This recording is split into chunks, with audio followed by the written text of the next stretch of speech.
పరమగీతములు 5వ అధ్యాయము 9వ వచనం దగ్గర నుండి, స్త్రీలలో అధిక సుందరి వగుదానా, వేరు ప్రియుని కన్నా నీ ప్రియుని విశేషమేమి?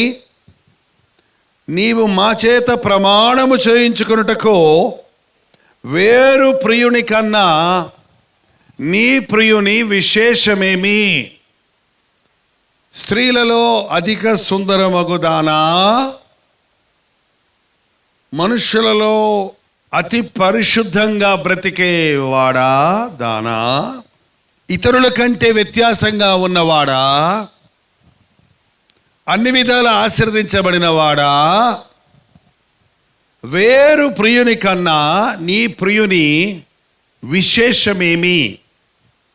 మిమ్మల్ని ఎవరైనా ఎప్పుడైనా వేరే దేవుళ్ళ కన్నా ఈ యేసు ప్రభువులోని ప్రత్యేకత ఏంటి, ఎందుకు నువ్వు ఆయన్ని నమ్ముకుంటున్నావు అని అడిగారా? నువ్వెందుకు యేసు ప్రభువుని నమ్ముకుంటున్నావు అని ఎవరన్నా అడిగారు అన్నోళ్ళు చేయి చూపించండి. Very good. చాలామంది ఉన్నారు, ఎందుకు యేసు ప్రభువుని నమ్ముకుంటున్నావు నువ్వు అని మిమ్మల్ని అడగకపోతే మీలో ఏ వ్యత్యాసం లేదన్నమాట అండి. మీరు అందరిలాగానే అబద్ధాలు ఆడుతున్నారు, అందరిలాగా మోసాలు చేస్తున్నారు, అందరిలాగా సినిమాలు చూస్తున్నారు, అందరిలాగా సిగరెట్లు తాగుతున్నారు, అందరిలాగా మద్యం సేవిస్తున్నారు, అందరిలాగానే ఉన్నారు. కాబట్టి ఏ ప్రత్యేకత లేదు, కాబట్టి నిన్ను ఎవరేం అడగరు. కానీ నీవు ప్రభువుని నమ్ముకొని, నేను అబద్ధం ఆడను, నేను లంచం పుచ్చుకొనను, నేను దొంగతనం చేయను, నేను సినిమాలు చూడను, నేను ఈ మద్యం పార్టీలో కూడా ఒక పెగ్ కూడా నేను ముట్టుకోను అని మీరు ఎవరైనా చెబితే తప్పకుండా అడుగుతారు, ఏంటి కారణం? నేను యేసు ప్రభువుని నమ్ముకున్నాను. ఎందుకు నమ్ముకున్నావు యేసు ప్రభువుని? ఏంటి మీ యేసు ప్రభువులోని గొప్పతనం? వింటున్నారండి? మా పాస్టర్ గారిని అడిగి చెప్తానంటున్నారా? మా అమ్మని అడిగి చెప్తానండి, నాన్న అడిగి చెప్తానన్నారా? ఏమంటే యేసు ప్రభువులోని గొప్పతనం ఏంటి? ఆయన నిజమైన దేవుడంట, ఆయన మా పాపముల కొరకు చనిపోయాడంట, ఆయన మరీ తిరిగి లేచాడంట, ఆయన మళ్ళీ త్వరగా వస్తాడంట అంటాల భక్తి అంట కాదు. ఆయన నిజమైన దేవుడని నేను రుచి చూచి తెలుసుకున్నాను, నేను అనుభవపూర్వకముగా తెలుసుకున్నాను. నాకు ఆయన సమాధానం ఇచ్చాడు, నా పాపములు క్షమించాడు, నాకు పాపము చేయకుండా శక్తినిస్తున్నాడు, నా దేవుడు ప్రత్యేకమైన వాడు అని చెప్పలేని భక్తి వేస్ట్ అండి. ఈ స్త్రీని అడిగారు, ఏంటి నీ ప్రియునిలోని విశేషం అంటే ఆమె ఏమి చెప్పిందో చూడండి. నా ప్రియుడు ధవళవర్ణుడు, రత్నవర్ణుడు, 10,000 మంది పురుషులలో అతని గుర్తింపవచ్చును. నా దేవుడు ధవళవర్ణుడు, రత్నవర్ణుడు, 10,000 మంది పురుషులలో నేను ఆయనను గుర్తించవచ్చును. మీకు తెలుసా, మన ప్రభువు ధవళవర్ణుడు. ధవళం అంటే తెలుపు, తెలుపు పరిశుద్ధతకు గుర్తు. ఏంటి నీ యేసు ప్రభువులోని ప్రత్యేకత? నా యేసు ప్రభు పాపులలో చేరక ప్రత్యేకంగా ఉన్నవాడు, పరిశుద్ధుడు, జన్మ పాపము కర్మ పాపము లేనివాడు. మనమందరం స్త్రీ పురుష సంపర్కము వలన జన్మించాం. పతనమైన ఆదాము స్వభావం మన యొక్క బీజంలోనే ఉంది. కానీ యేసుక్రీస్తు పురుష సంయోగము లేకుండానే పురుషుని ఎరుగని, పురుషుని ముట్టని కన్య మరియ గర్భవాన ఉద్భవించాడు పరిశుద్ధుడుగా. ఆయన లోకంలో జీవించినప్పుడు పరిశుద్ధుడిగా జీవించాడు. నాలో పాపముందని మీలో ఎవరు స్థాపించగలరు అన్నప్పుడు ఏ ఒక్కడు నోరు తెరవలేకపోయారు. యేసుక్రీస్తు పరిశుద్ధుడు, ప్రత్యేకంగా ఉన్నవాడు, కామ క్రోధ లోభ మద మత్సరాలు లేనివాడు. మానవులమైన మనం కామం, క్రోధం, మదం, లోభం, మత్సరంతో నిండి ఉన్నాం. కానీ దేవుడు పరిశుద్ధుడు. నా ప్రియుడు రత్నవర్ణుడు. రత్నం అంటే ఎరుపు, ఎరుపు దేనికి గుర్తుగా ఉంది? రక్తానికి గుర్తుగా ఉంది. రక్తము దేనికి గుర్తుగా ఉంది? ప్రేమకు గుర్తుగా ఉందండి. ఒక తల్లి తన బిడ్డకు పాలిచ్చి పెంచినప్పుడు 200 రక్త కణాలు ఒక పాల చుక్క అవుతుందంటండి. 200 రక్త కణాలు ఒక పాల చుక్క అవుతుంది. తల్లి బిడ్డకు పాలు ఇచ్చినప్పుడు తన రక్తాన్ని పంచి ఇస్తుంది. తల్లి గర్భములో బిడ్డ రూపించబడుతున్నప్పుడు ఆ తల్లి రక్తము పిండంగా ఏర్పడుతుంది, రక్తం ఇచ్చి కంది. అందుకని ప్రేమ, తల్లి ప్రేమ అంటారు అన్ని ప్రేమల్లో. అయితే యేసయ్య మన కొరకు ప్రాణం ఇచ్చాడు. ఆయన ప్రేమ కలిగిన వాడు. సింపుల్గా చెప్పాలంటే మీ యేసు ప్రభువులో గొప్పతనం ఏంటి అంటే, మీకు ఏం తెలియకపోతే నా యేసు ప్రభు పరిశుద్ధుడు, నా యేసు ప్రభు ప్రేమ కలిగిన వాడు. నీ యేసయ్య ఎంత ప్రేమిస్తున్నాడో నేను అర్థం చేసుకున్న వాళ్ళు అల్లే చెప్పండి. అబ్బా, నా యేసయ్య ప్రాణం ఇచ్చినంతగా నన్ను ప్రేమించాడన్న వాళ్ళు మనస్ఫూర్తిగా అల్లే చెప్పండి. ప్రేమ, పరిశుద్ధత రెండు ఎలా కలుస్తాయి? చాలా కష్టం. కానీ యేసు ప్రభు పరిశుద్ధుడిగా ఉన్నాడు, ప్రేమ కలిగా ఉన్నాడు. కాబట్టి ఇలాంటి దేవుడు 10,000 మంది పురుషులలో నేను ఆయన్ని గుర్తుపట్టగలను. ఇలాంటి దేవుడు నన్ను ప్రేమించి నా శిక్షను తానే భరించి, నా శ్రమను తానే భరించి, నన్ను పరిశుద్ధపరిచి, నేను చెడ్డవాణ్ణి, నన్ను కొట్టాలి, ఆ కొట్టే దెబ్బలు ఆయన తిన్నాడు. నన్ను కడగాలి, ఆయన తన రక్తంతో కడిగాడు. నన్ను కౌగులించుకున్నాడు. యేసు ప్రభువులోని ప్రత్యేకత అదే. ఎంత పాపినైనా ఆయన ఎంత మాత్రము తోసివేయడు. నా ప్రియుడు ధవళవర్ణుడు, రత్నవర్ణుడు, 10,000 మంది పురుషులలో నేను ఆయనను గుర్తించగలను. మామూలుగా మన దేశంలోనండి ఇలా ఎవరికన్నా చెప్తే పోయా ఏముంది మీ యేసు ప్రభులో, ఎప్పుడు ఇలా గుండు చూపిస్తూ నిలబడతాడు ఒక ఫోటోలో, లేకపోతే ఎప్పుడు ఇలా అలా ఆడిపోయి ఉంటాడు అంతే. ఏంటో అతి సుందరుడు, 10,000 మందిలో సుందరుడు, ధవళవర్ణుడు, రత్నవర్ణుడు అంటావు. ఏముంది ఆయనలో? లేకపోతే మోకరించి ఆ గెత్సెమని తోటలో ఈ 3 బొమ్మలే చూస్తుంటాం మనం. ఎవరో ఆర్టిస్ట్ వేశారు. అవి యేసు ప్రభు నిజమైన ఫొటోస్ కావు. ఆ రోజు ఫోటోలు లేవు. ఆ రోజు ఫోటోలు ఉండుంటే ఈరోజు ఇంటింట ఇంకా ఏ ఫోటోలు ఉండవు మనకి. ఆయన ఫోటో పెట్టుకుందాం, ఆయన ఫోటో పెట్టుకొని పూజ చేద్దామేమో. కానీ దేని రూపమును చేసుకుని దానికి సాగిల పడొద్దని ప్రభు చెప్పాడు కదా. ఆయన ఎలా ఉంటాడో మనకు తెలియదు. కానీ ఎవరో ఆర్టిస్ట్ వేసినటువంటి ఆ 3 బొమ్మలు చూసిన వాళ్ళు ఏముంది మీ యేసు ప్రభువుల గొప్పతనం? ఆ రోజు సిలువ మీద కొడతా ఉంటే ఏం చేశాడు? అలా దిక్కుమాలను చనిపోయాడు అని అనేకులు అంటుంటారు. తెలుసా అండి, మనం ఈరోజు బ్రతికామంటే ఆయన తన రూపాన్ని పోగొట్టుకున్నాడు. ఆయన పొందిన దెబ్బల వలన మనకి ఈరోజు స్వస్థత. మనం ఇంకా శత్రువులుగా ఉండగానే క్రీస్తు మన కొరకు మృతి చెందెను. మనం ఇంకా ఈ భూలోకంలో పుట్టకముందే ఈ పనికిమాలిన జైపాలని ఒకడు పుడతాడు. వాడి పాపాలు నేను క్షమించాలి, వాడిని నా సేవకుడిగా చేసుకోవాలి, వాడిని నేను ప్రేమించాను అని నేను పుట్టకముందే నా యేసయ్య నా కొరకు ప్రాణం ఇచ్చాడు. తెలుసా అండి, నువ్వు పుట్టకముందే నిన్ను ప్రేమించాడు. జగత్పునాది వేయబడక ముందే ఆయన మనల్ని చూశాడు. మనకి ఈరోజు తెలుసు, దేవునికి భవిష్యత్తు తెలుసు. ద ఎండ్, చివరి ఏం జరగబోతుందో తెలుసా ఆయనకి. చివరి వరకు తెలుసా ఆయనకి. ఆయన సర్వాంతర్యామి, సర్వశక్తి సంపన్నుడు, సర్వము ఎరిగినవాడు. ఈ రోజున సుందరుడైన ప్రభు, ధవళవర్ణుడు, రత్నవర్ణుడు, 10,000 మందిలో గుర్తించగలిగిన వ్యక్తిగా ఉన్న యేసు ప్రభు స్వరూపమైనను సొగసైనను లేనివానిగా మారిపోయింది. నా కోసం, నీ కోసం, మన కోసం. ఇదేనండి సువార్త. ఇంతకు మించి ఏ ప్రసంగం చేసినా ఈ సారం లేకపోతే అది క్రీస్తు సత్యము కానే కాదు. ఆయన మరణం మనల్ని బ్రతికిస్తుంది. ఆయన మన స్థానంలో మన కొరకు మరణించాడు. మనము ఆయన స్థానంలో ఆయన కొరకు జీవించాలి. నీ కోసం, నీ పాపముల కోసం ఆయన తన స్వరూపాన్ని పోగొట్టుకున్నాడు. ఒక దొంగను పట్టుకుంటే ఈ రోజుల్లో మీరు టీవీల్లో చూపిస్తుంటారు కదండి, ఒక దొంగను పట్టుకుంటే పోలీస్ స్టేషన్ దాకా వెళ్ళేదాకా ఉండటం లేదు. చెట్టుకు కట్టేసి వాళ్ళని చెప్పులు తీసుకొని మూతంతా చితగొట్టి, ముఖమంతా చితగొట్టి, ఈ పంత బాది ఏమంటే వికృత రూపాన్ని తీసుకొచ్చేస్తున్నారు, అవమానం పాలు చేస్తున్నారు. నువ్వు చేసిన దొంగతనానికి నిన్ను అలా కొడితే, నువ్వు చేసిన వ్యభిచారానికి నిన్ను అలా కొడితే, యేసుక్రీస్తు నీవు చేసిన దొంగతనాల కొరకు కొట్టబడ్డాడు. నీ వ్యభిచారం కొరకు ఆయన ముఖం మీద ఏ రోజో ఉమ్మి వేశారు. కాబట్టి ఈరోజు ప్రభువా నన్ను క్షమించు అని నీవంటే నీ వ్యభిచార పాపమును క్షమించగలడు. ఆ పాపం వల్ల వచ్చిన రోగాన్ని స్వస్థపరచగలడు. నమ్మండి, నమ్మండి.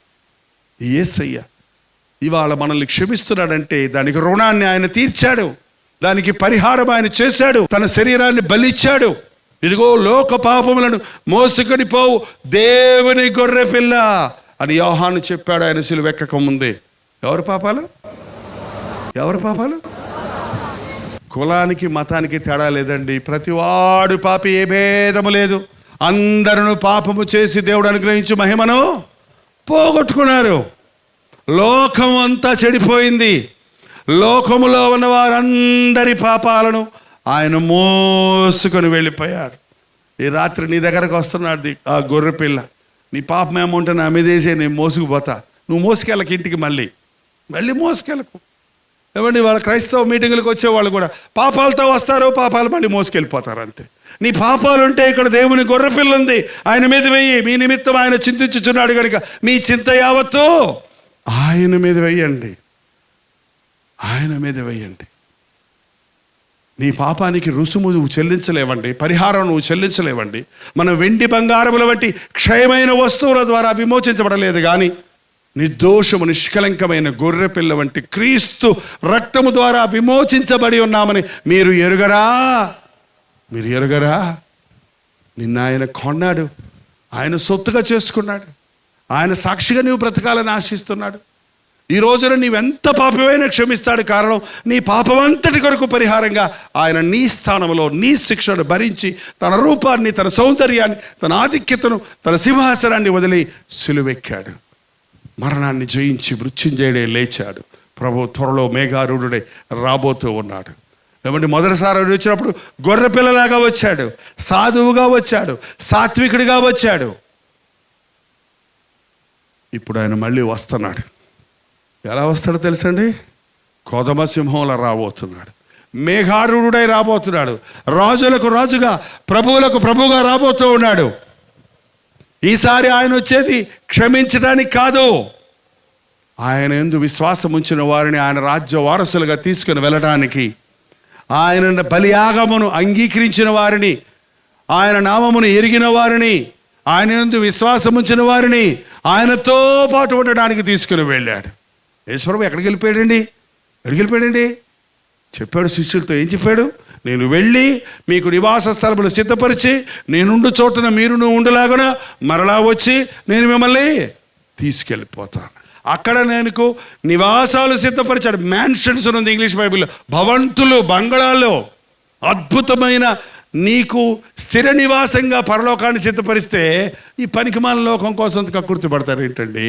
ఆయన వస్తాడు, రేపు వస్తాడో మాపు వస్తాడో ఎప్పుడు వస్తాడో మనకు తెలియదు. త్వరలో రాబోతున్నాడు ఆయన.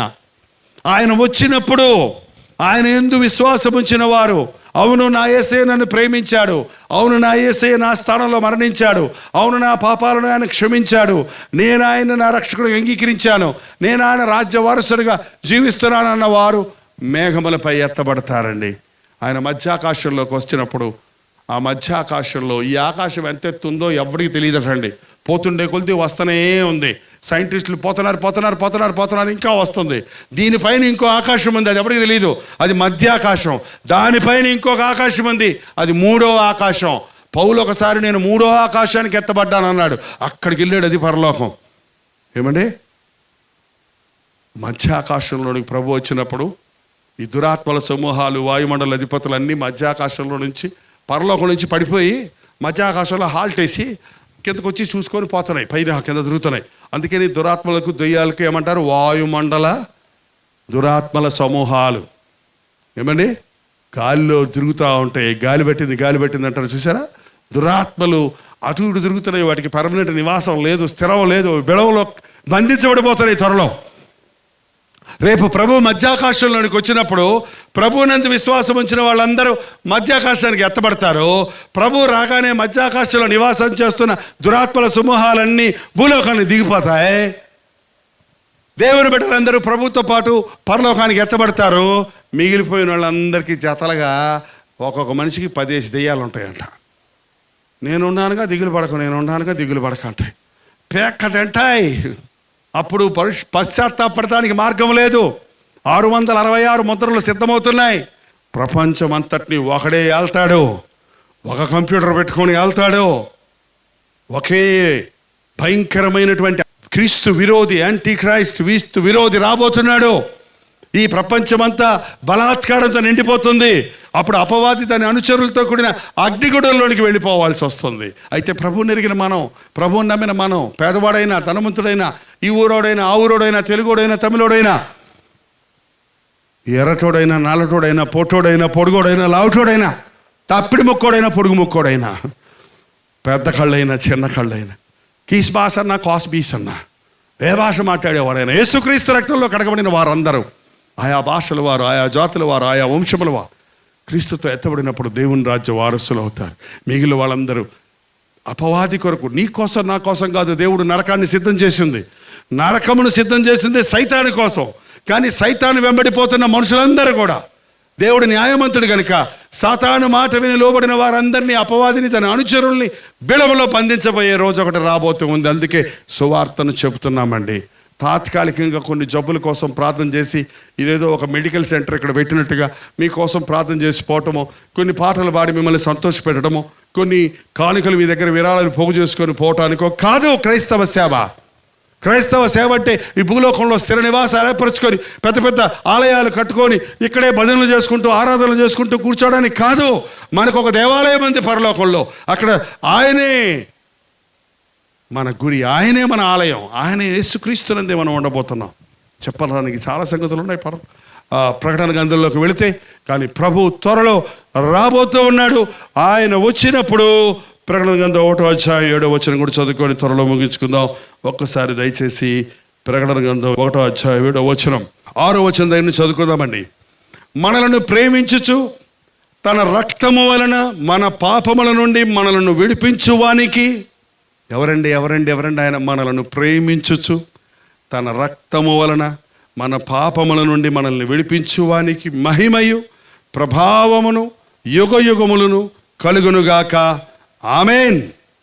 ఆయన మనలను తన తండ్రియగు దేవునికి ఒక రాజ్యముగాను యాజకులుగాను చేసెను. ఇదిగో ఆయన మేఘారూఢుడై వచ్చుచున్నాడు. ప్రతి నేత్రం ఆయనను చూచును.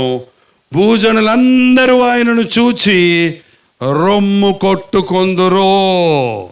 ఈరోజు ఆయన ప్రేమను నువ్వు తృణీకరిస్తే, ఆయన కడగగలిగిన ఆయన రక్తాన్ని నీవు తోసివేస్తే, ఆయన రాజ్యంగా ఉండటానికి, ఆయన రాజ్యములో వారసుడిగా ఉండడానికి, ఆయన జీవగ్రంథములో నీ పేరు రాయబడడానికి నీవు అంగీకరించకపోతే, ఇదిగో ఆయన మేఘారుడై వస్తున్నాడు. ఏ దిక్కు నుంచి వస్తాడంటే ఆయన మేఘంలో నుంచి వస్తాడు. ఆకాశం ఎక్కడుందండి? ఇక్కడుందా, అక్కడుందా, ఎక్కడుంది? ఎక్కడ పెడితే మీ ఊరిలో ఉందా లేదా ఆకాశం? పాలకొల్లోనే ఆకాశం ఉందా, పెనుగొండలో ఉందా, మెడ్రాసులో ఆకాశం ఉందా? అది వేరు ఇది వేరు, ఇది వేరా? ఒకటే. మేఘారుడే వచ్చినప్పుడు మెడ్రాసులో ఉన్నోళ్ళు చూస్తారు, పాలకొల్లులో ఉన్నోళ్ళు చూస్తారు, నరసాపురంలో ఉన్నోళ్ళు చూస్తారు, కువైట్లో ఉన్నోళ్ళు చూస్తారు, దుబాయ్లో ఉన్నోళ్ళు చూస్తారు, సింగపూర్లో ఉన్నోళ్ళు చూస్తారు, అమెరికాలో ఉన్నోళ్ళు చూస్తారు, ఇంగ్లాండ్లో ఉన్నోళ్ళు చూస్తారు, పాకిస్తాన్లో ఉన్నోళ్ళు కూడా చూస్తారు. మేఘారుడే వచ్చినప్పుడు భూజనులందరూ రొమ్ము కొట్టుకుంటారట. ఎందుకు? అయ్యో ఈ యేసు ప్రభుని నమ్ముకోమని ఆ రోజు జైపాల్ పాస్టర్ చెప్పాడే, మేము వినలేదే, ఆయన వచ్చేసాడే. ఎవరో చెప్పారే, టీవీలో విన్నామే, రేడియోలో విన్నామే, ఈయన నిజరక్షకుడు అని చెప్పారే, మేము ఏంటో అనుకున్నామే, ఆయన శిలువ మీద ఎలాడేవాడు కదా అనుకున్నామే. అదేం దేవుడు, అదేం దేవుడు, ఆయన ఏంది అంగి వేసుకున్నట్టు తిరుగుతాడు, ఆయన ఏం చేస్తాడు అనుకున్నామే. ఈయనేంటి రాజాది రాజుగా వస్తున్నాడే, తేజస్సుతో వస్తున్నాడే, మహిమతో నన్ను క్షమించు, నేను నమ్ముకుంటా, నువ్వే నిజమైన దేవుడివి అని అంటారేమో, కానీ అప్పుడు అవకాశం ఇక లేదు. రేపు నువ్వు రొమ్ము కొట్టుకున్నా, ఏడ్చినా, ఆయన రక్షకుడిగా కాదు, ఈరోజు ఆయన రక్షకుడు. నీ పాపమును ఒప్పుకుంటే క్షమిస్తాడు. రేపు ఆయన న్యాయాధిపతి, నీ పాపాన్ని ఒప్పించి శిక్షిస్తాడు. ఈరోజు యేసుక్రీస్తును తృణీకరించిన వారు రేపు రొమ్ము కొట్టుకుని ఏడుస్తారండి. ఇది నిజమండి, ఇది కట్టుకథ కాదు, ఇది చరిత్ర, ఇది హిస్టరీ, ఇది ప్రాఫెసీ, ఇది నిజం, ఇది యథార్థం. ఈ రాకడ సమయంలో ఉండే గుర్తులన్నీ ప్రపంచంలో చూస్తూ ఉన్నాం. ఎక్కడ చూసినా ప్రభువు చెప్పినట్టు భూకంపములు కలగటము, దేశం మీదకి దేశం లేవటము, కరువులు కాటకాలు కలగటము, ప్రకృతి వైపరీత్యాలు జరగటము అన్నీ నెరవేరిపోయినాయి రాకడ సమయంలో. ఏ రోజు వస్తాడో మనకు తెలియదండి. ఈ గొప్ప యేసయ్యను నమ్ముకుంటున్నాను అనుకుంటూ కూర్చోవద్దు. నా ప్రియుడు ధవళవర్ణుడు, నా ప్రియుడు రత్నవర్ణుడు, నా ప్రియుడు రాజులకు రాజు, ప్రభువులకు ప్రభు, నా కోసం ప్రాణమిచ్చిన వాడు నా యేసయ్య. నేను ఆయన నమ్ముకున్నాను, ఏమైనా నేను ఆయన విడిచిపెట్టను అనగలిగిన విశ్వాసం కలిగిన వాడే నిజమైన దేవుని బిడ్డ. యేసయ్య మనల్ని రక్షించటానికి, మానవ జాతిని విమోచించడానికి, తన ఆకారంలో తన స్వరూపంలో చేసుకున్న మానవులందరి కొరకు ఒకేసారి ప్రాయశ్చిత్త బలిగా తన ప్రాణాన్ని సెలవులో ఇచ్చిన మూలాన ఈరోజు నీవు నేను క్షమించబడగలుగుతున్నాం. ఆ సజీవులుగా ఉన్నాం, ఆరోగ్యవంతులుగా ఉన్నాం, కుటుంబాలతో వర్ధిల్లుతున్నాం. ఈ యేసయ్యను ఒప్పుకొనడానికి సిగ్గుపడకండి. ఈ యేసయ్యని గురించి ఇతరులకు చెప్పడానికి భయపడకండి.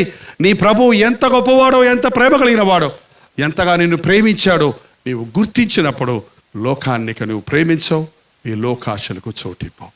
ఈ రాత్రి ఏమైనా సరేనండి, నా యేసయ్యను మాత్రం నేను విడిచిపెట్టను అని అన్నవాళ్ళు మాత్రం హల్లెలూయా చెప్పండి. అందరం లేచి నిలబడదామండి. చాలా ముఖ్యమైన సమయం ఇది. కళ్ళు మూసుకోండి, ప్రార్థన చేద్దాం. నా యేసయ్య ధవళవర్ణుడు, రత్నవర్ణుడు, 10,000 మంది పురుషులలో నేను ఆయనను గుర్తించగలను.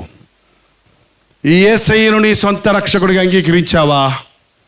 ఈయనే నిజమైన దేవుడని, ఈయనే నన్ను ప్రేమించిన వాడని, నా కోసం ప్రాణం ఇచ్చిన వాడని నమ్ముతున్నావా? యేసు వైపు చూడు, ప్రార్థనలో ఏకీభవించు. పరిశుద్ధుడా, ప్రేమగల తండ్రి, ఈ 3 రాత్రులు మాతో ఉన్నందుకై వందనయ్యా. మాతో మాట్లాడుచున్నందుకై వందనములు నాయన. ఆధ్యాత్మికంగా మమ్మల్ని బలపరిచినందుకు వందనములయ్యా. ఈ రోజున ఒక తీర్మానంతో మేము ఇక్కడి నుంచి వెళుతున్నాము. నువ్వు చాలు, నువ్వు కావాలి, నీలాంటి వాడు మరొకరు లేరు. నీవే నా దేవుడవు, నీవే నా సమస్తము, నీ కొరకే జీవిస్తా అన్న తీర్మానంతో మేము వెళుతుండగా ఓడిపోయిన శత్రువైన సాతాను మమ్మల్ని ముట్టకుండా, తల ఏనాడో చితకగొట్టబడిన సాతాను తోక మమ్మల్ని భయపెట్టకుండా, ఎవరిని మింగుదునా అని మోసంతో తంత్రంతో తిరుగుతున్న ఆ సాతాను మా జోలికి రాకుండా నీ రక్తముతో మమ్మను శుద్ధీకరణ చేయను ఆయన. పరిశుద్ధాత్మ శక్తితో మమ్మల్ని నింపి సాతానును ఎదురించువారిగా, పాపమును జయించువారిగా, పరిశుద్ధులుగా జీవించి పరలోక రాజ్య వారసులో ఉన్నట్లుగా మాకందరికి నీ సహాయము చేయి. పరీక్షలు రాయబోతున్న వారి కొరకు ఒక చిన్న ప్రార్థనమే చేస్తున్నాము. జ్ఞానం కొదవగొట్టనని అడగమన్నావు. నీ జ్ఞానాన్ని, జ్ఞాపక శక్తిని వారికి ఇచ్చి మంచి మార్కులతో ఉత్తీర్ణులవుటకు సహాయం చేయి. ఇక్కడ ఉన్న ప్రతి వారి అవసరతని వెలుగుదవు గనక, అది ఏ రోగమైనా, ఏ బలహీనత అయినా, ఏ అవసరత అయినా ఈ రాత్రి తీర్చినందుకై నీకు వందనాలు. మమ్మల్ని స్పందించినందుకై వందనములు. సమాధానముతో మేము వెళ్ళినట్లుగా నీ కృపను మాకు తోడిచ్చి నడిపించమని యేసు క్రీస్తు నామములో అడుగుచున్నాము తండ్రి. మన తండ్రి అయిన దేవుని యొక్క ప్రేమయు, కుమారుడైన క్రీస్తు యొక్క కృపయు, ఆదరణకర్త అయిన పరిశుద్ధాత్మ యొక్క సహవాసమును కూడి వచ్చిన మనందరికీ ఇప్పుడును సదాకాలమును తోడై ఉండునుగాక. ఆమేన్, ఆమేన్, ఆమేన్.